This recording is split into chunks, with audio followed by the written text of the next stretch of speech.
শাসনের খবর দেখাচ্ছিলাম। এবার দেগঙ্গার দিকে নজর রাখা যাক। দেগঙ্গায় নীতি পুলিশের দাপাদাপি, পরকীয়ার অভিযোগে মহিলাকে খুঁটিতে বেঁধে মার, মহিলার বিরুদ্ধে ভুয়ো মামলা সাজানোর অভিযোগ। উদ্ধার করতে গেলে পুলিশের থেকেও ছিনিয়ে নেওয়া হয় মহিলাকে।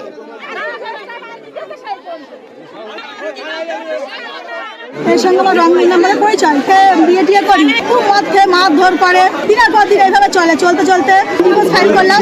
এই বিষয়টা হতে তারপর আমি কোর্টে একটা করি, চিঠি করি, এখানে মেম্বারকে জানিয়েছি। মেম্বার বললো হ্যাঁ আমরা মিটিয়ে দেবো। আমাকে ও মস্তানলে এসে ঘর থেকে তালা দিয়ে বের করার, ওর মা বোনয়, ওর বোন, তারপরে এখানকার আরেকজন, এবার গ্রামবাসী গিয়ে সেটাকে আটকাই। এবার আমাকে বলছে ঘর থেকে বেরো, ও উঠবে।